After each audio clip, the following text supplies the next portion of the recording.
as you can see here, is Jasmine Montgomery. She is CEO of international brand marketing agency SevenBrands.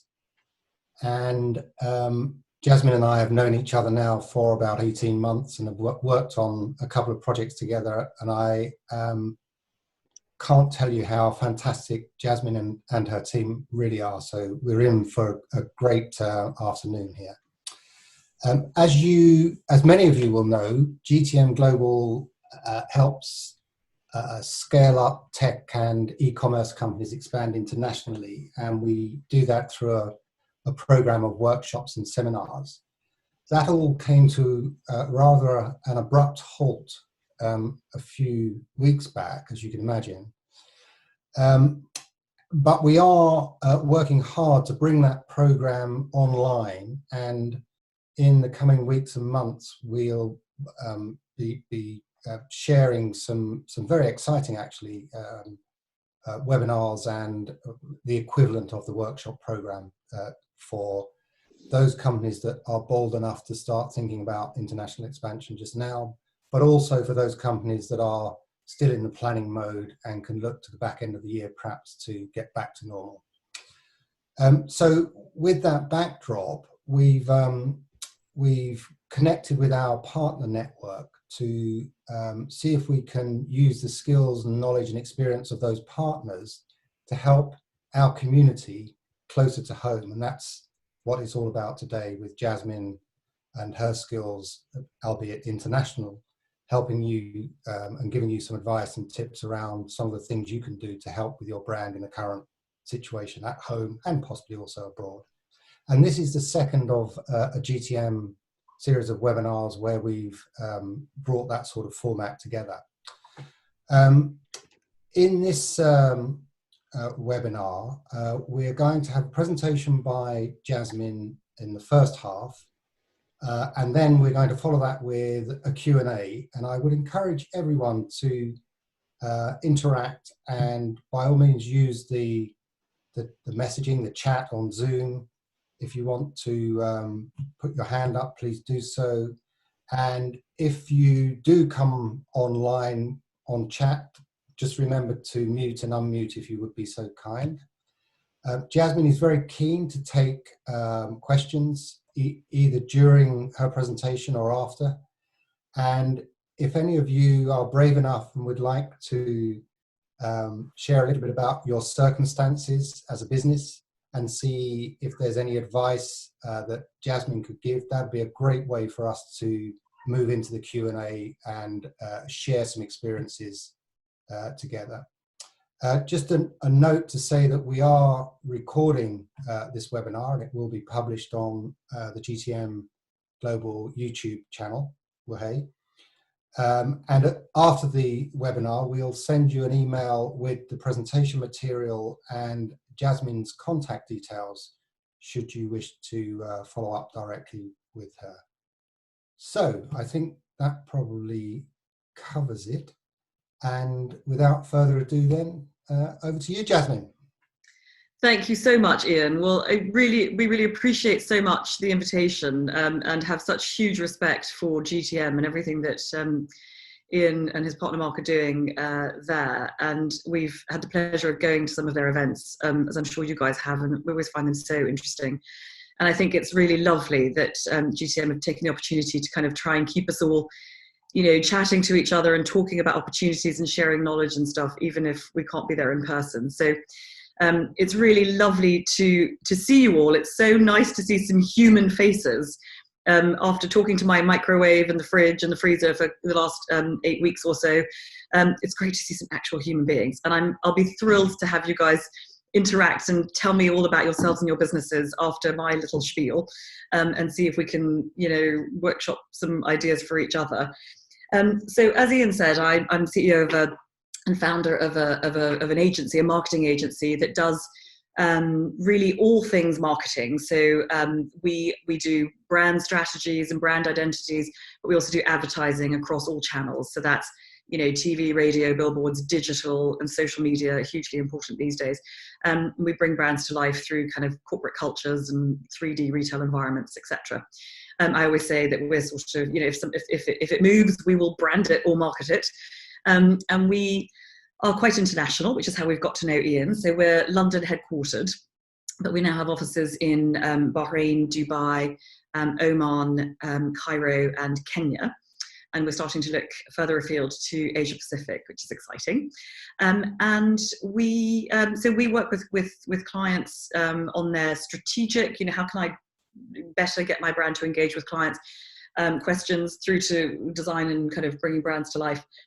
And we do that for brands like Coca-Cola across 39 markets in Africa, Mercedes, Jeep, but also quite a few brands that you won't have heard of because they're in interesting places, but we've rebranded the Kuwaiti Stock Exchange and working with a big telco in Singapore, and have done all kinds of crazy stuff in interesting places like Angola, Saudi Arabia, Iraq. I put on a flak jacket and helmet and went to Baghdad for a telco out there, and so on. So anyway, you can get that stuff from the website. Let's not go on about me very much.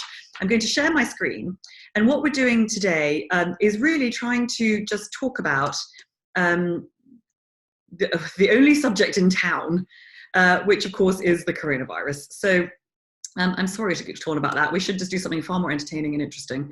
Can everybody just see my screen? Ian, do tell me if we have any technical glitches. Can you all see my screen? Yeah? Okay, great. So first of all, I have to apologize for showing you this bloody molecule. I'm getting so sick of seeing this coronavirus molecule, I can't even tell you. We designed this presentation at the start when it was still really exciting, and we thought, wow, that's such a beautiful shape.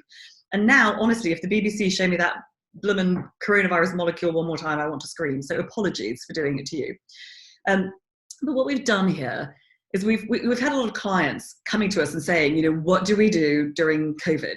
And everything, as you know, is on hold. It's the only story in town. It's what everyone is talking about. And if we're not talking about COVID, we're just not talking.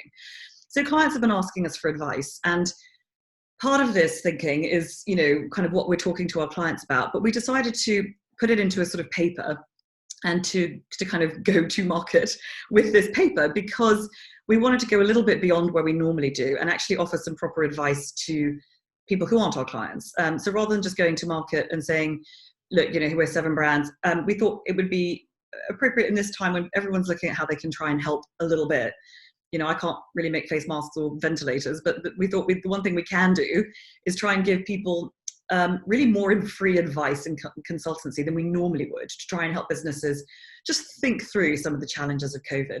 So it won't necessarily answer everyone's questions or be fit for everybody's businesses. I've seen the list of your businesses, and you guys come from a fantastic and diverse and really interesting set of businesses.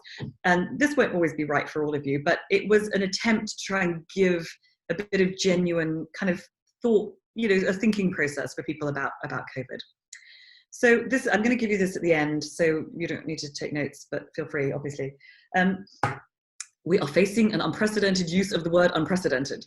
Never have we heard those words so many times. If we hear the words unprecedented one more time and see that bloomin' molecule one more time, I think we're all going to scream.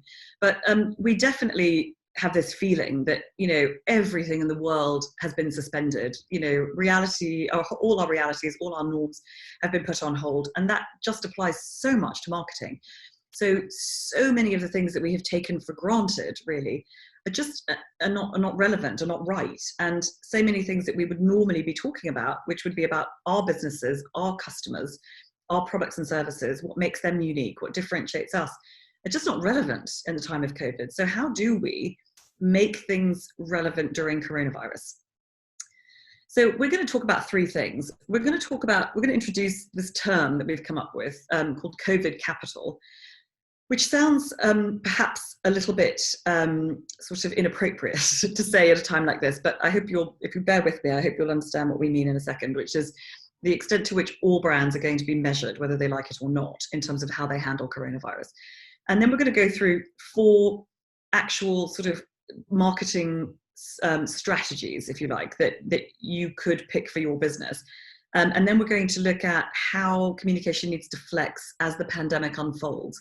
along with some scenarios for how how different pandemics, or how the pandemic might unfold in different markets, in different countries. And we can have a little debate about what we think is going to happen in the UK, which I think will be most interesting.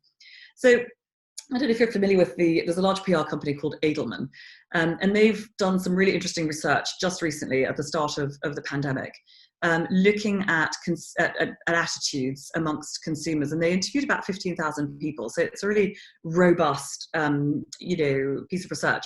And what they found was that people are really looking to brands to say something, and to say something valid. And that people are saying that how a brand responds to this crisis is going to have a huge impact on their likelihood to buy.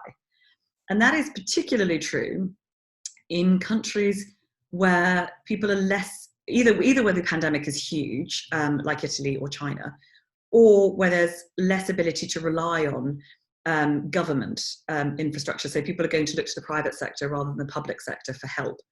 So we're seeing in some places like Africa, India, etc., are going to be very much looking to brands and to private companies, because they kind of know that their government's ability to support them through this may be more limited than for some of us. And, in different degrees, people are saying they definitely want to be kept informed. That's just the basics on how the brand that they're dealing with is, making things safe for them, for their own employees, for their customers, etc. People are looking for brands to, if they can, to get involved, like not just at a marketing level, but at a product and service level, actually by giving, by sort of pivoting their business to try and deliver things that are useful in the fight against coronavirus. They're also looking for businesses to focus their advertising on how their products and services can help people cope with pandemic-related challenges.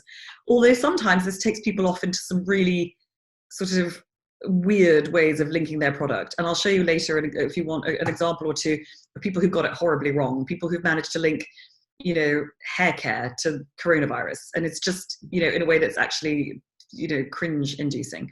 So we have to do that very carefully. And some advice for brands about, of course, about not being too humorous or lighthearted in tone and so on. But one way or the other, what I think we take out of that Edelman survey is that whether you like it or not, whether any of us like it or not, our brand will be measured. And of course, the more well-known your brand is, the more likely it is to be high profile. And so people are, people will end up with either what we talk about as kind of positive or negative COVID capital. And we don't mean to sound, too commercial in that sense, but we're talking about it in the sense of something like social capital, where we measure people's networks and how much power they have in terms of networking, in terms of social capital. We're using a similar analogy for COVID capital. So do you come out of this with your reputation intact because you've lived up to your brand values, you've done something you can be proud of during coronavirus, or have you, failed in some way? And there are some great examples, especially from the celebrities, of people who have just gone horribly wrong. I don't know if you've been keeping abreast of Gordon Ramsay, but his is just impressive. So at the end of March, he came out on Instagram with this lovely thing about how we all have to stick together. We're going to get through this together. I thank my staff for being so wonderful during coronavirus. And the next day, he sacked 500 of them.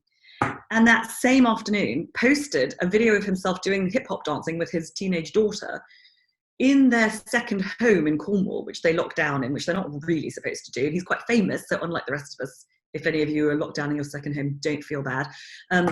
But, he didn't get away with it. Everybody knows it. And then he keeps, zooming around Cornwall and breaking speed limits and getting arrested. And his neighbours are really cheesed off. And he's like constantly in the press. I mean, it's not just one little cock up. The man is a walking one man, what not to do, extravaganza. It's fascinating. So, he's coming out of this. I mean, from somebody with a great reputation is really tarnishing his brand during coronavirus by just getting it wrong with such extraordinary consistency. So we're going to go through 4 different marketing strategies and see if they're of any use to you guys. And I'll talk you through them one by one. So we've identified four things that brands can do right now to tackle marketing in the time of COVID. And they're called Join the Fight, Be There, Press Pause, and Capture the Zeitgeist. And I'll explain them individually. Yeah. So the first one is Join the Fight. And This is not for everybody, but it is probably the most powerful one, in the sense that it makes the most difference, and it will get you tons of free PR if you can do it. And this is about actually going beyond marketing and pivoting your business to join in the fight against the virus itself. And we're seeing, all sorts of brands doing this. So some of the car brands, like McLaren and Nissan and so on, stopping their production lines and retooling to make ventilators. Brands, fashion brands, Yves Saint Laurent, Zara, H&M, actually making PPE. Brewdog, Pernod Ricard, etc., making hand sanitizer, and so on. JetBlue, the airline, moving medics and supplies around affected areas when they can't take passengers. So this is great if you can do it, right? So the first question we all want to ask ourselves is there anything our business can do to actually provide free products or services to healthcare workers or to really vulnerable people? And if we can, we should do it, partly because it's the right thing to do for humanity, but it is also the right thing to do in terms of your marketing, your PR, your reputation, your ability to tell the story for years to come. And it's been so interesting to see how much free PR these companies that are doing this have received. And even CNN, for example, on its Impact Your World section of its website, is actually capturing stories of businesses who are doing this. So if you do this, you don't have to do anything else. You just put out a press release, or you just hope that people notice you, and you don't talk about it. You don't put paid advertising behind it. You just do it and you talk about it and people love it. And if you can't actually retool your business, you can do things in terms of donation. So it's been wonderful to see Facebook giving free advertising to the WHO. And of course, loads of people are donating money to good causes. The trouble with that is that it's not really it's deeply aligned to the brand, and so it can get lost in the sort of maelstrom of lots of people who are doing this. Some people have done it to great effect. So Campari has done a thing to kind of support bartenders, particularly because they know that they're suffering hugely with no income. And that's lovely because it's sort of linked to the brand in some way, rather than just a general kind of donation. One of the things that, if you can't do any of those things from a kind of directly taking on the virus point of view, what we do see in a pandemic, of course, is a massive proliferation of crazy fake news and conspiracy theories and irrational consumer behavior, and Trump saying we should all inject ourselves with bleach. And so, tackling fake news and being the antidote to that is actually something that we can see people doing. And a lot of brands have done this to great effect, just almost handing over your advertising budget, instead of spreading news about you, to spreading news about, to just spreading real information, to being a source of real information rather than fake news. And we're working with a bank at the moment in Kenya. And Kenya is full of some crazy theories, including their mayor the other day, who, God bless him, sent out care packages to all the residents of Nairobi, and included in his essentials care package miniature bottles of Hennessy cognac. And when challenged about it, totally missed the opportunity to say, do you know what? I'm a big fan of Hennessy. So are many Kenyans. You all need a nice tipple in the evening to get through the stress, which was the right answer. And instead, the dear man gave completely the wrong answer, which is he said that he heard that alcohol helped kill the virus. So that's why he'd included it. It's just not helpful. So, being the antidote. So we're actually working with one of the banks out there, and we're saying to them, just be a source of true and clear information. If nothing else, that's great. And yes, we're also suggesting that they put hand washing stations in the slums and everything else. But, if you do nothing else, be an antidote to fake news. And then if not, if you can't do any of that, then, consider whether how your business practice can help people. And it's just such a lovely story that, as an agency, I just love this story. But at the start of the crisis, Morrison's just came out and they just said, we're going to pay all our SMEs under £1 million turnover right now to help them with cash flow. None of my clients, by the way, have done this. I keep telling them the story, and it's not inspired any of them, which is really annoying. So we've sort of summed it up as kind of, if you can create something. If you can't create, donate. If you can't donate, communicate. And these are going to be the brands that end up with really strong COVID capital, because they actually create lots of free PR. And I'm just going to show you. I'll show you later. Okay, let me go on to the next one. I've got some other examples in a bit, but so here are a couple of fun examples. There's a brand that I didn't know about in the US called Mucinex, which is all about mucus. It is the most disgusting brand, bless it, but it's all about sort of anti-congestion remedies. And why they decided to put mucus in their name, I will never know. And when this coronavirus is over, I'm going to offer them a rebrand. But anyway, they have done a great job of just, they say, look, we do flu, remedies. So we're just going to go out there and spread the facts, which is great. I think that's just a really lovely example of that. Okay.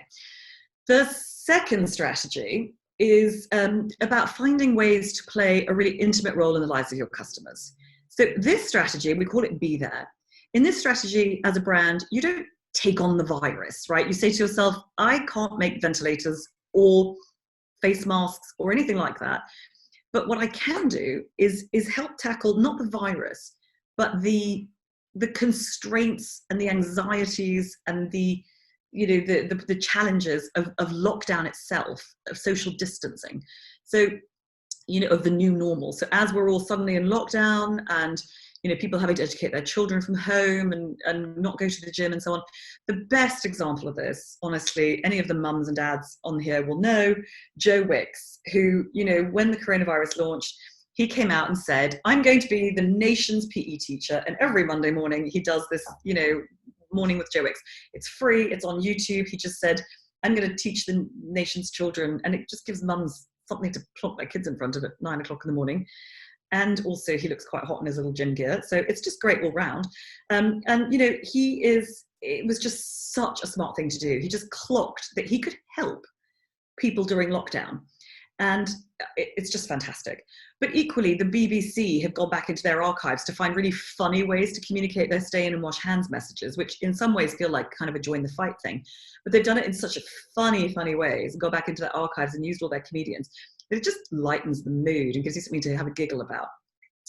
Adidas have done this really cool hashtag home team campaign, which takes a lot of the stars from their previous ads. Lots of brands are doing this sort of thing, but they've actually asked people athletes who starred in their previous ads to they gave them a platform and said, look, just teach us something, anything. You can teach us, how to play guitar, how to do keepy uppies, anything you want. It can be sport related, non-sport related. And that's just been a lovely way to just enhance people's lives while they're at home. The third strategy is, we don't really like this as an agency because there's no money in it for us, but honestly, for some businesses, it's the right answer, which is some businesses should press pause. There are businesses where it's just going to be really hard to find a route through in coronavirus. Sometimes it's the brand, sometimes it's the product itself that may not be appropriate. And there have been some really interesting cases. So Kentucky Fried Chicken, KFC, had this, for years it has said finger licking good.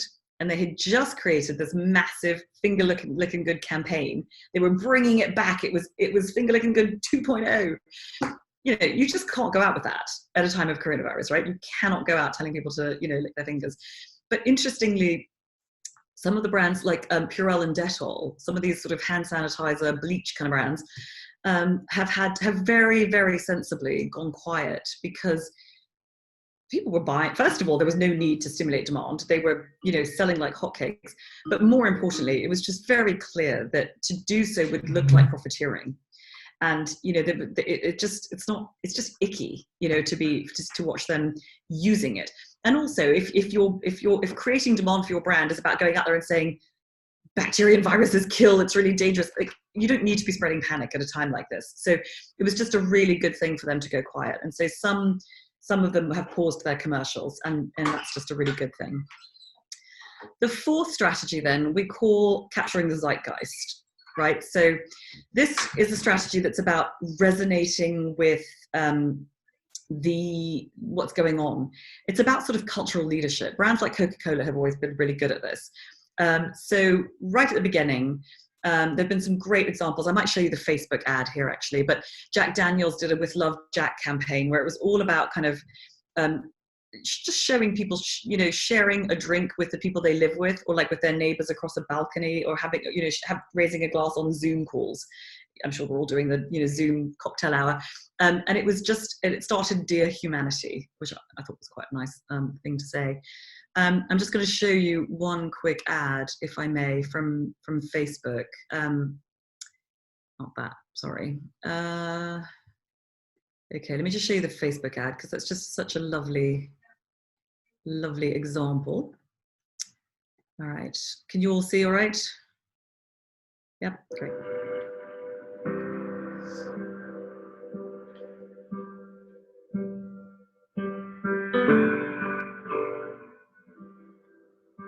Was that a pivotal historical moment we just went stumbling past? But here we are, dancing in the rumbling dark. So come a little closer, give me something to grasp.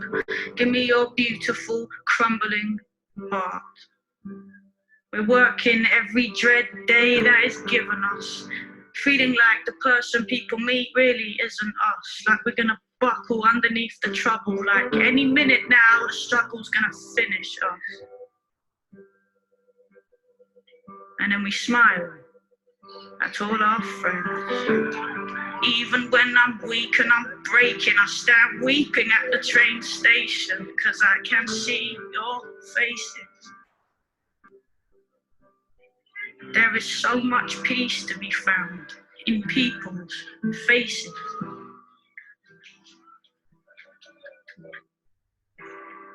I love people's faces.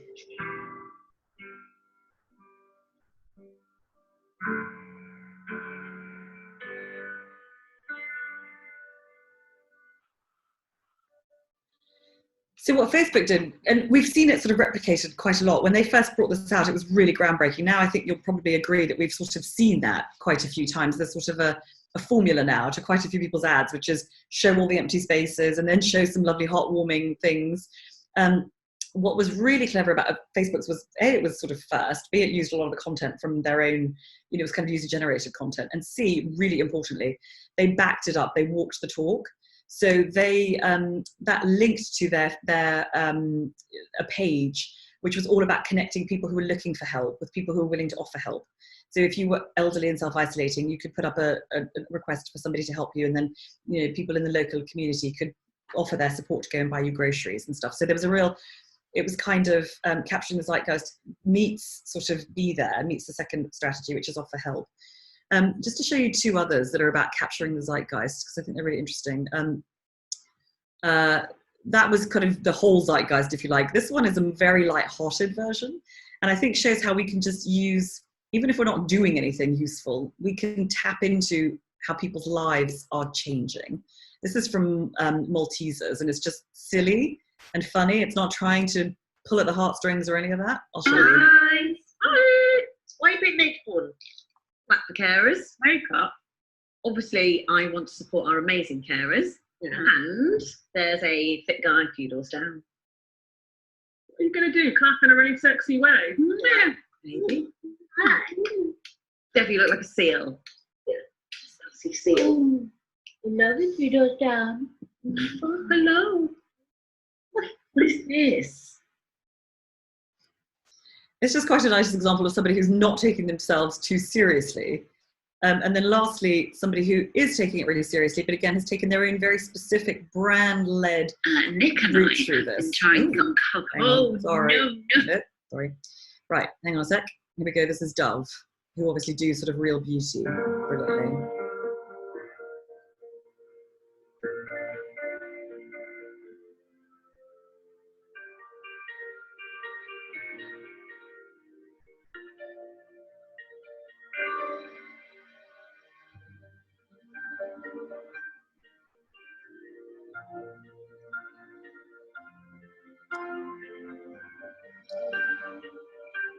And again, they backed it up. But what's really clever about that is they just took a specific thing. So they sort of, in that overlapping Venn diagram of where kind of, the zeitgeist of COVID meets their specific brand territory, which is about real beauty and trying to find real beauty in non-conventional places, unconventional places. They looked at all these workers when they take off their masks, and just that all people were doing so much posting of that on Instagram, and they just said, okay, look, we can find beauty in that. And that was just a really lovely way to sort of capture the zeitgeist, I think, but in lots of kind of fun, quite different ways.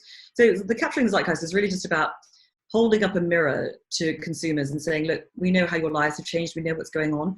they're not necessarily doing anything about it, although it's more powerful if they back it up with some real stuff. But we can just play back to you. We understand your life in some way. So, you know, and that's lovely. There are a couple of other examples you can go have a look at. So that's sort of 4 actual strategies that people can think about adopting. And what we say to brands is pick one, stick to it throughout the pandemic.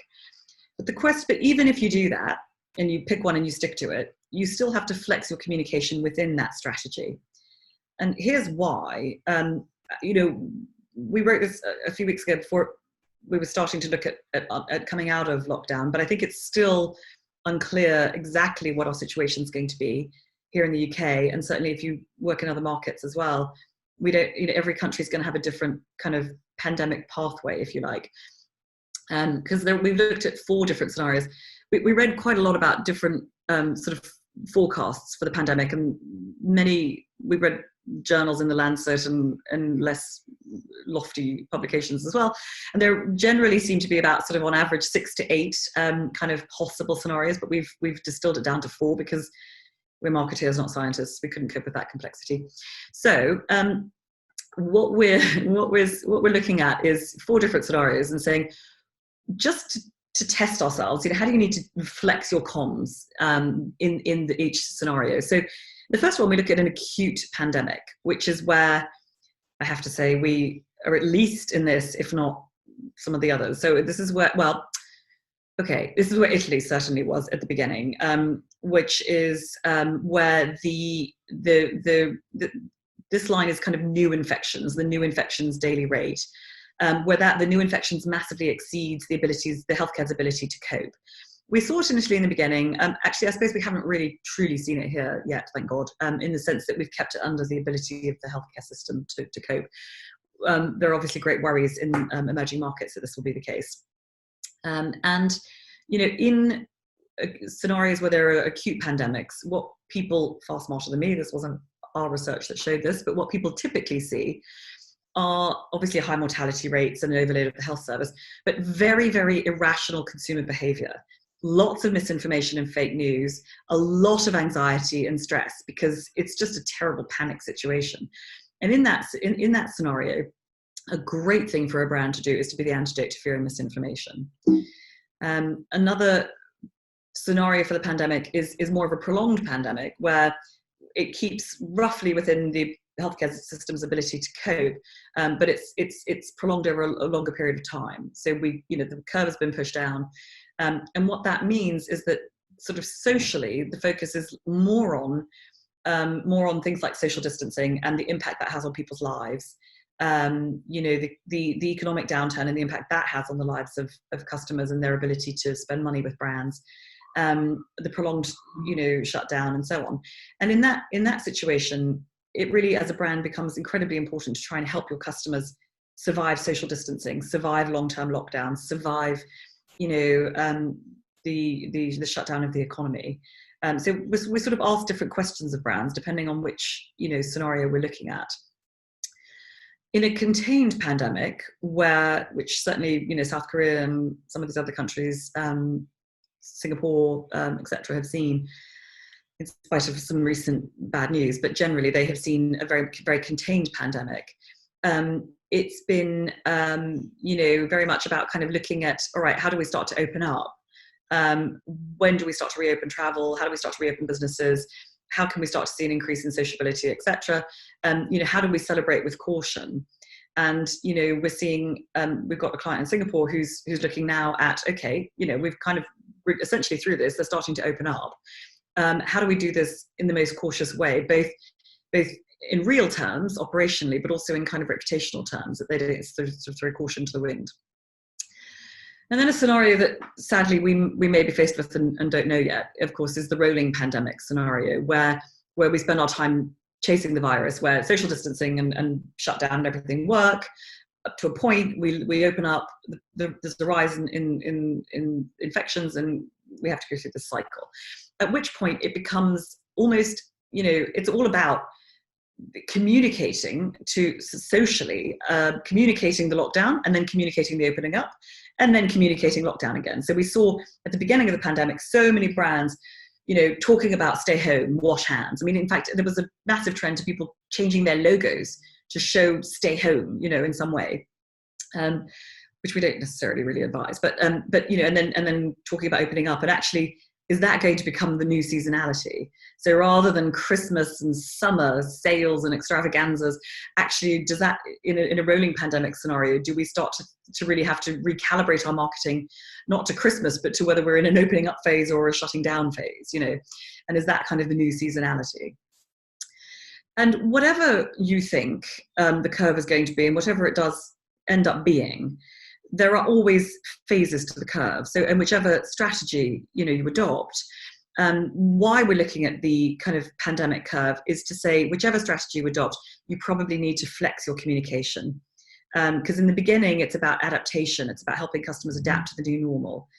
At the peak of the curve, it's about survival. And that's a time when there's a lot of sort of sensitivity around getting it wrong. People are really dying. Health services, you know, workers are really, you know, working incredibly hard and under terrible conditions, and one really doesn't want to go out with sort of dissonant messaging. And then, you know, how one starts to look forward to opening up and celebration in an appropriate way. So that's really kind of the summary in terms of what we hope is some useful advice to you and your brands. We'd love to know your thoughts. So I think Ian is going to take you through a little poll, perhaps, just quickly, to find out exactly what you guys think of some of these things and which one you might adopt. So I'm going to hand over to Ian to do a little bit of an interactive bit, and then he'll hand back to me, and I'd love to take questions, and I'd love if any of you would like to tell me your brand, who your target customers are, what your kind of communications challenges are in the context of COVID, and we can brainstorm it together now. I'd be really happy to do that. If you'd rather do it one-on-one later, please give me a call. But happy to take questions and see if we can all pitch in and help each other. I mean, not just me, but any of us might offer each other some thoughts or ideas or suggestions for how to cope with coronavirus. So first of all, Ian, back to you. Thank you. Thank you very much, Jasmine. Excellent, as always. And we have two questions. The first one is about which of the 4 COVID capital strategies you've just heard is most relevant to your brand. And since there were 4 strategies, there are 4 potential answers, if you'd like to complete that.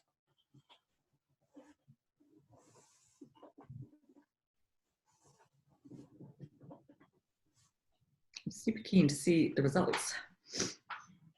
I take it, therefore, the results aren't visible at the moment. I can't see them, no. Okay, I guess I can share that in a moment. How far off are we?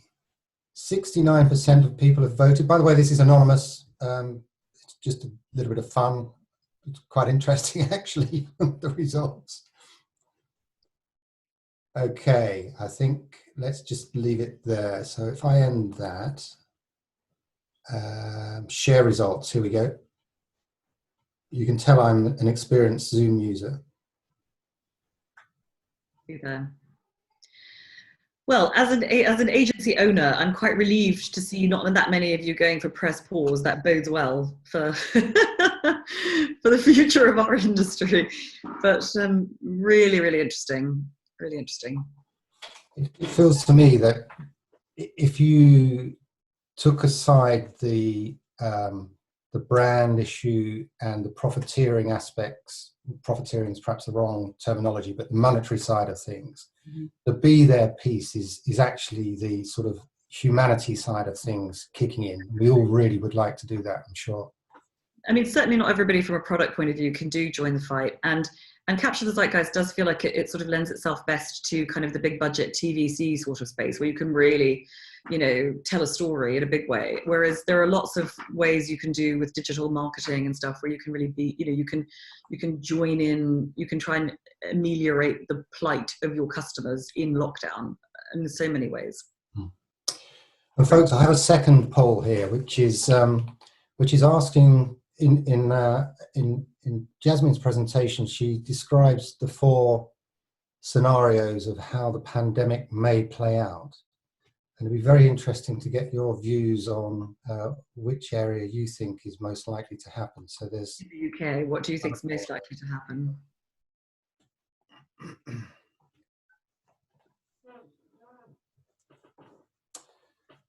I have a slight advantage here, but it's coming in thick and fast. Fascinating, actually. Are we a bunch of optimists or a bunch of pessimists? Let's see. Okay. You can view now. Oh, a rolling pandemic. Oh, yeah. So rolling pandemic started off as the winner, clear winner. And then the prolonged pandemic crept in. Well, it's not great news for the UK either way, and I think we're definitely one of the countries that is, obviously we all know, is hardest hit in Europe. So we kind of, as marketeers, we just can't get away from it. I mean, as I say, we've got clients in Singapore, and it's been so interesting because Singapore. I actually went to Singapore at the start of the outbreak when I came back, everyone around me was really freaked out. So I self-isolated supposed to be for 2 weeks. But in that 2 weeks, UK so overtook Singapore that I just let myself out of self-isolation because their 50 cases was suddenly paled into insignificance when we suddenly had 50,000. And I just thought, well, I don't think I'm the problem anymore. And they've had something like, I don't know, 70 deaths or something. I mean, it's just been, they're starting to now have, but their whole way of, they've not been in lockdown, businesses until recently. It's just not been such a big deal for businesses to deal with. Whereas here, it was so inescapable for us, for the poor old Italians, for God forbid the Americans. So it's clearly, clearly it's an issue. We're all going to have to face in our marketing for quite a long time. So that was fascinating. Thank you all so much. Really, really interesting. Thanks for that. So does anybody have any questions, or does anybody want to put a little question to all of us and say, this is my business, briefly, this is what I do, here are my customers, here's what I normally talk about, how do I translate this into something that's appropriate to the coronavirus time? If you would like to suggest something like that, by all means do. There were 2 pages too, so I have to check. Is anybody, Elena, was that you raising your hand?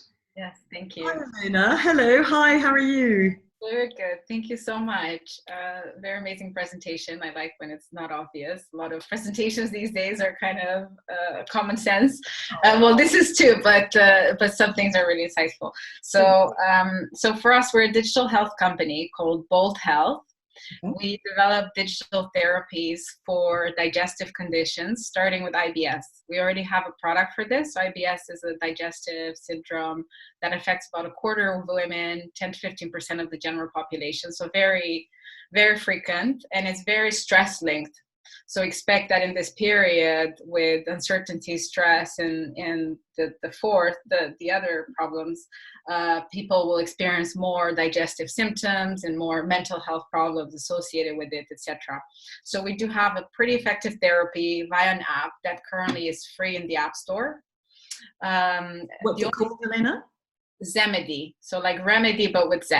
Okay. For IBS. So for now, just for IBS. And we've been in the market for a few months. We've launched the app, but more like stealth mode. We haven't like really pushed it through marketing, or we haven't been very present because we've focused on kind of running clinical trials, proving that it works.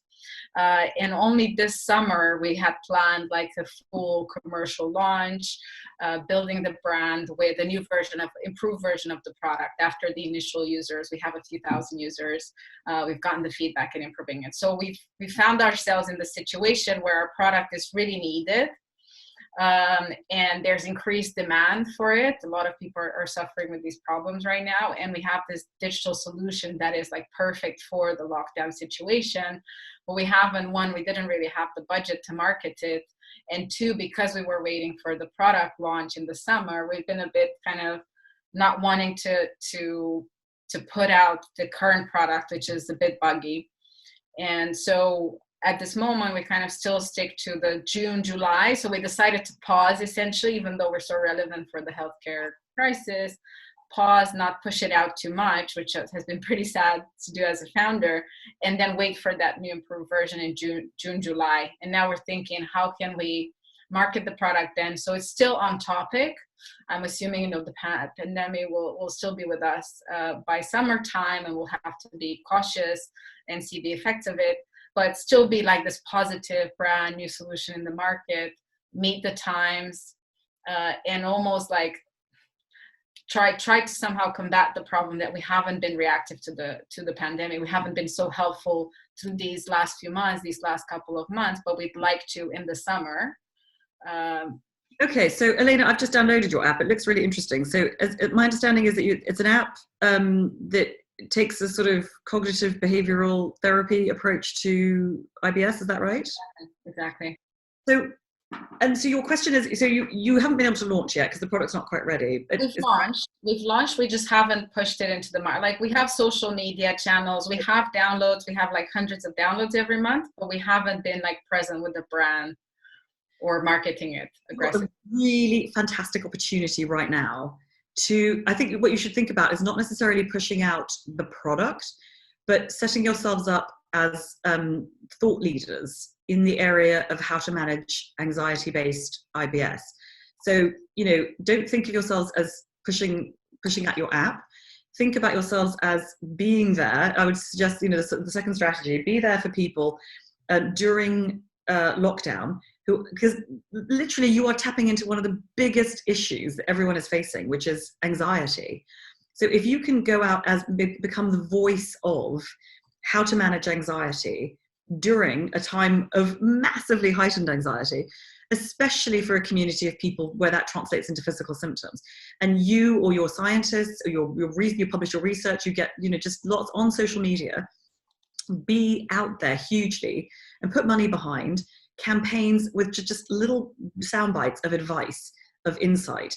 Talk to people, communicate to your potential customers in the future that really interesting story that irritable bowel syndrome is linked to anxiety. Communicate that. Set yourselves up as the voice of authority in that space. Give people free tips and tricks on how to reduce their anxiety, reduce their IBS symptoms, etc. Do that for the duration of lockdown, and do that as phase one, and do pushing out your app, your product, as phase two. Once it's, when it's ready, when it's bug free, etc.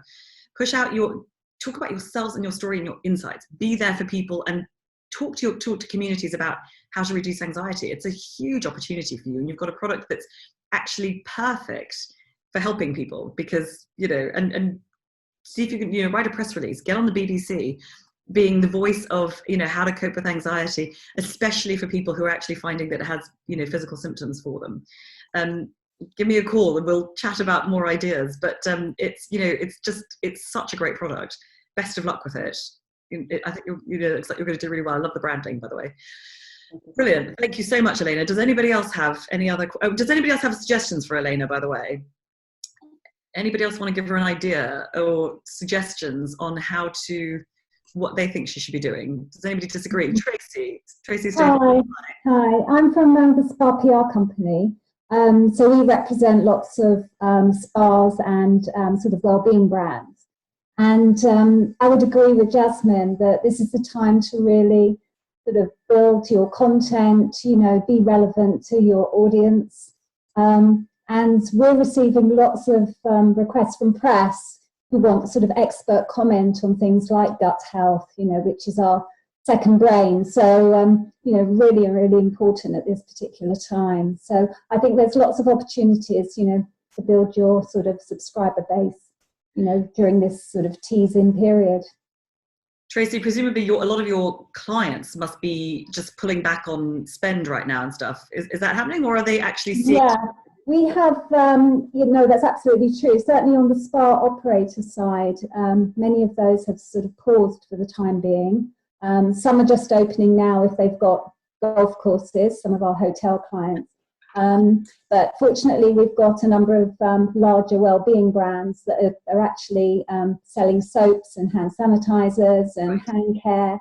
So they're all very, very busy at the moment. But as you say, they're not capitalizing on this, and our advice has been to just keep communicating the sort of ethos and elements of the brand and their expertise in their markets, but without sort of, showing that they're celebrating in any way, which they're not. They're just really, really busy trying to do their bit. It's so interesting because I think some people are holding back thinking, I don't want to be seen to be capitalizing. I don't want to make some sort of really spurious link between coronavirus and my brand or my product or solution.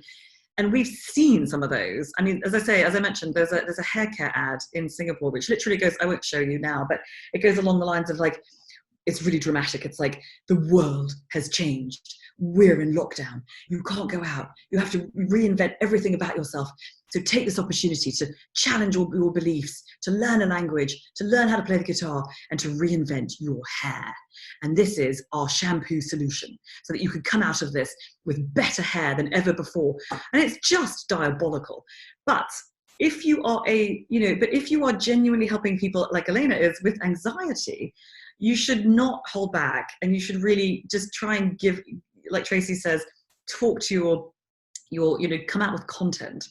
And Tracy, commiserations from a fellow agency owner for the clients that are cancelling stuff, but good on you for having diversified clients, and best of luck with them. We're actually using this time to work on our business, so I actually feel that we'll come out even stronger than before. So yeah. Not just because you have great hair, but because you have on your business.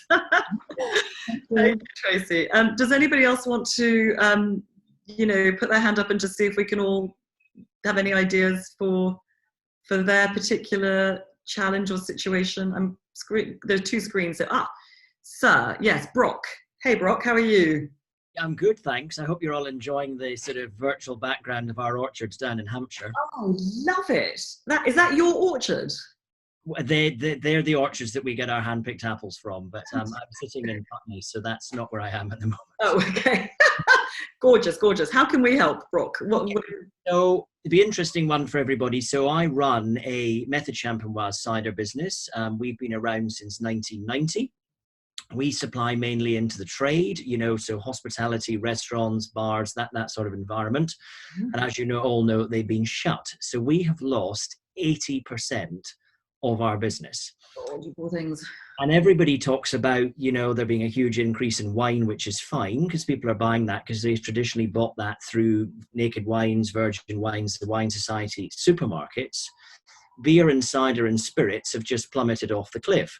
So my interest in this call today was to see what everybody had to say. I liked your be there point. We can be in people's lives, but how do we keep people engaged so as they remember us and go to us when they're able to go back to all the places they could buy it in a sort of fun, enjoyable aspect? Plus, we can't encourage too much drinking at home. That's a really interesting challenge. First of all, commiserations on the 80% down. That's just, I don't know, but bless you for the optimism that you're coming back and you need people to remember you.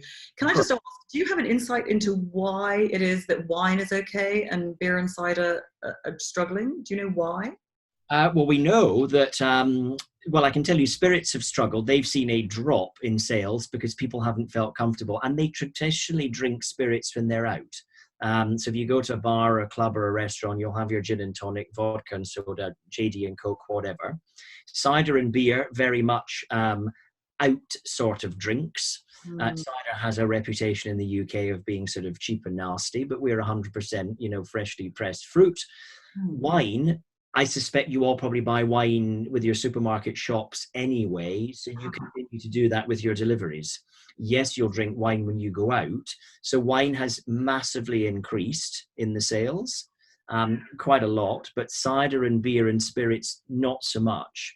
So, and everyone always says, hey, you must be getting loads of online sales. But if you sold 10 cases one week and you're then doing 20 the next, it's great for the stats because it's 100% increase, but it's still a square root of fuck all when it comes to what we used to sell. So in the document, there's a link to a Jack Daniel's ad, and I just wonder whether, there's several. It's a tough one. It's a really tough one, but whether there might be several answers to this.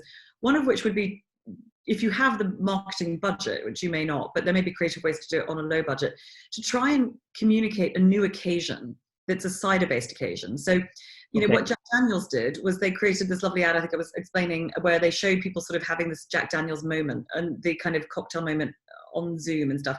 And I think what's happened in lockdown is we sort of all know that you know, kind of harassed parents at the end of a working day are pouring a glass of wine to just kind of go, thank God I've survived, you know, one more day of lockdown. But we are seeing all these new traditions. So could you tap into, for example, quiz night? You know, quiz nights have been such a huge thing, and try and make some connection between, you know, this Zoom quiz night and a cider moment. Because I think what I've noticed is that, like, the wine thing is great for women, but the men are missing their pub, you know, drinking beer and, you know, cider and stuff in pubs. Is there some way that you could create either a usage occasion, like tap into quiz nights and just sponsor the quiz nights, really do, like, just create the best quiz ever and put it out there on social and have a link to your cider, so that you say to people, like, you give away free, because people are looking for, how do I run a great quiz? Put out tips and tricks, put out the best quizzes, and people are looking for, everyone's done the obvious quizzes, so can you do some cool other quizzes? And it's just brought to you by your brand of cider. And then you say, you know, cider is it's the drink for quiz night, because it's refreshing, it's not that alcohol, you know, it brings that sociability that you had in the pub. Can you try and bring that pub vibe back to people, actually, because people are missing it, you know, people are hugely missing pubs. Similarly, could you look at a demographic and just work out, you know, who are your cider drinkers and who are they, how do I reach them online through targeted advertising on Facebook, and just try to recreate for them, you know, what they're missing. So that sociability, that particular kind of hanging out with their mates vibe, or they're sitting outside al fresco drinking, you know, if that's sort of the cider moment, whenever it's a nice day, just be, you know, do some quick Facebook ads targeted at your consumer base, your target sweet spot target base, about kind of, it's a lovely summer's day, capture the vibe, sit outside and have a cider, to make yourself feel like you're outside of lockdown. Try to target people with, you know, some sort of outdoor space, people who live in nice areas where the sun is shining, or something like that. So that you're trying to capture the cider moment, and so on. So, you know, again, call me and we'll talk more if you want to. But I'd love to, you know, you have a great product. You have clearly you have a great smile on your face in spite of everything. I'm sure if we could bottle that and distill that for your customers, you'll get people excited about it. And we can talk more later about, you know, how to keep your brand fresh in people's minds. Does anybody else have anything else to say? Anything else for Brock, particularly? Any suggestions?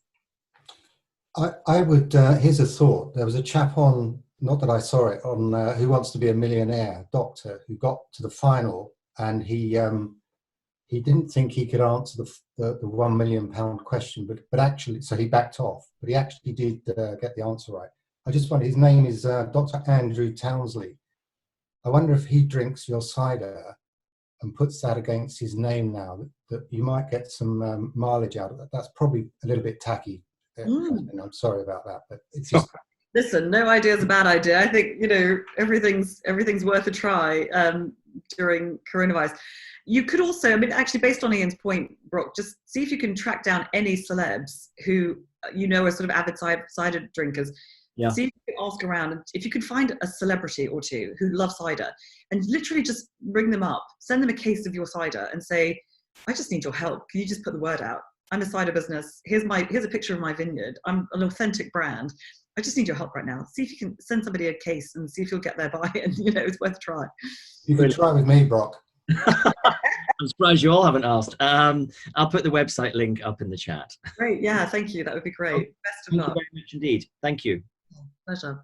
Anybody else want to? I think we're probably out of time, but are there any other hands up majorly?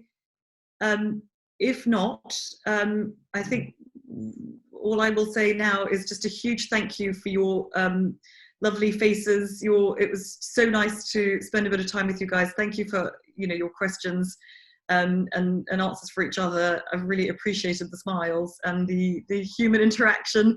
And I wish you all the very best with your brands and hope that you come out stronger than ever. Thank you so much. Ian, back to you. Thank you, Jasmine. Excellent. Round of applause. Thank you so much. What can we say, folks?